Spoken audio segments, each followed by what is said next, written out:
Hello, Eva and Ty. This is very cozy. Hello. So we are going to have some yoga talks. And today we begin with a talk on Svadhyaya. So what is Svadhyaya? Let's rewind it a little bit. Yoga has 8 limbs. You know that, Ty, Yes. don't you? And yamas and niyamas are the first 2 limbs of yoga. So what are the yamas and niyamas?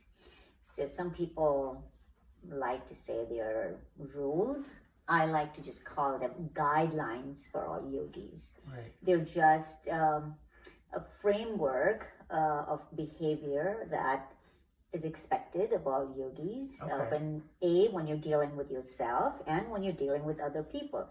Let's call them the social observances and personal observances. Okay. Do they have to be yogis or can they? No, they don't have to be yogis. No, they are general guidelines pretty much for anyone, any citizen of any society. And this is really cool because this is something we can learn from all different perspectives, different age groups. You know, I'm really excited to get to hear, from the expert here. Oh, thank you. And then we get, can like have a take on it. And so I'm really I can excited about this. certainly give you my take on Yeah. it. And any guess as to where you would find the yamas and the niyamas? Where did it come from? I know Eastern India. I'm not sure Okay. where, what, Okay. how. So the earliest known textbook ever written for yogis is called the Yoga Sutras. Okay. And believe it or not, it is available on the internet today. There you go. So it's more than 2,000 years old. Okay. Guesses are it's about 250 BC, but definitely old. However, it has stood the test of time. So where are the yamas and niyamas found? They are found in this book. Okay. Where exactly in this book are they found? They are found in chapter 2, lines 30 and 32. They explain the yamas and the niyamas. So this is what B.K.S. Iyengar said. I'm just going to read it off of what he said. He said, mastery of yoga would be unrealizable without the observance of the ethical principles of yama and niyama. Yes, it seems as if he's talking only about yoga, Right. but they are definitely universal guidelines. And yeah, some people call them restraints, but however, they're just guidelines to help us be the best that we can be. Right. Yeah. It's as simple as that. So, yamas and niyamas. Yamas are guidelines for your own self, like cleanliness and self-discipline and niyamas are to help build your own character. Okay. So one of the niyamas is Svadhyaya. So this is where we began today. Why are we talking about Svadhyaya? Why did we need to go back? Because we need to know where Svadhyaya is. Right. It is just about your own self. So let's break up Svadhyaya. Are you ready for that? Yeah, and I guess one question, I know that some people, this might be their first time hearing about yamas and niyamas and Swadhyaya, and I don't know, maybe from your perspective, Ty, what do you think when you first hear not yamas and niyamas? Well, I think we should first go to what is that? Because for people that don't, they're not What in is yoga. what is yama niyama? No, what is Swadhyaya? Right. Okay, Swadhyaya is a compound word from Sanskrit. Sanskrit is the language of yoga, and that's the language the Yoga Sutras are written in. It's a very ancient language. It's sort of like Latin, not used anymore, Right. but a lot of the texts are still written in Sanskrit. So, Swadhyaya is a compound word. It's swa, meaning self, and adhyaya, meaning to study. Okay. So, some people call it Swadhyaya, meaning swa and dhyaya.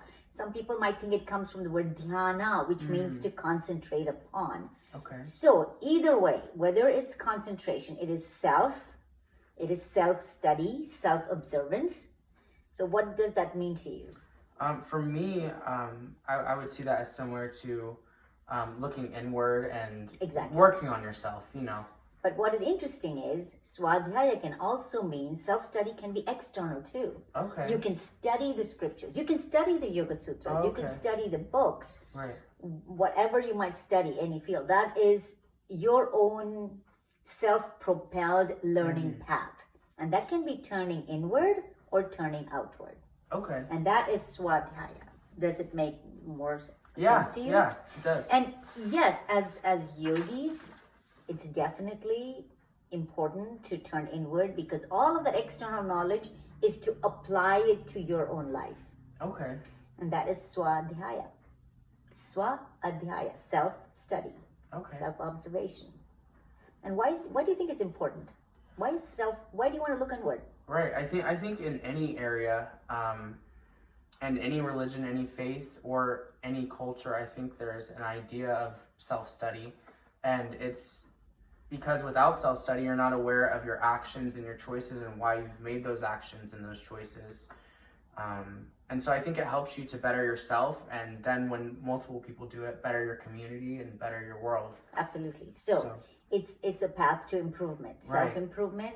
And sometimes we do the same thing over and over and over again because we're not taking a look at what is wrong. Right. Or what is right. Right. Maybe you learn about your positive tendencies and maybe you can harness those strengths to become a better you. Right. And same thing when you don't study yourself and you're making mistakes, you're doing the same thing over and over again. What is it? Somebody said,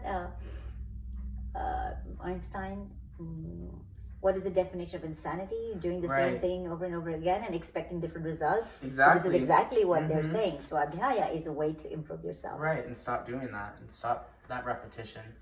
So any questions on Swadhyaya? I don't think so. I think the biggest thing that I would think is, I know when people first hear about yamas and niyamas, the first thing, if they have never heard of it, they'll say, well, what is that? And when they hear the, restraints or something like that, It's like commandments. then they think it's commandments. And so, Svadhyaya at the end sometimes can be overwhelming from people because if they don't go to the yamas, then they think, how did I get there? And what can it include? And it was really interesting because we'd had this talk actually in the Ashtanga. A lot of times we talk about it, we're talking about their self-study and we're talking about diving deeper. And it was all about the practice. And, the practice is such a small part of it. Exactly. And what was really funny with Ashtanga is because Ashtanga, since they do it daily, when it's over time, it was not about the practice. Exactly. It turned Yes. into the self-study Yes. of each other, of Exactly. yourself, of understanding the restraints and the constraints of yamas and niyamas are things that we put on ourselves. And when we can become to the freedom of, in today's practice, if you're using it as a tool, not as but using these elements of the practice to study yourself, you can see in the moment like, oh, now I was stronger, or now I was not as strong, or now I'm going through a really hard time in my life. Or my friend, you'll be able to hear this, my friend's dog passed away. And I can see in her practice today, she's in child's pose because this is what she needs. That's totally fine. And when I'm speaking to a higher place or what have you, maybe I'm not going to do all these things. Maybe today I'm going to do a little less. Or maybe today I got all this energy, so I'm going to do a little bit more. But finding the place of having that connection to something higher and having your action be reflective of what it is in the moment that you are doing. And so I know for me, there are different texts and things to study. And I know when I do self-study, that's kind of my goal is to, if I'm using the practice, I'm using it for whatever's going on in that time or day. And then finding the text that can help develop it. And it was funny though, when we were talking about there, they said, well, even if we're not in the text, it can be somebody fell in this or somebody did that. And they know the person is steady breathing. So what's wrong with you? And so then it develops into like community and like, That's why they have the concept love. of kula. Yeah, kula, yeah. Yes, it's a community. So the fundamental thing about Swadhyaya is really the answers lie within. Right. you will find answers by studying something outside of yourself or studying your own self. Right. And that is the essence of Swadhyaya, self-study.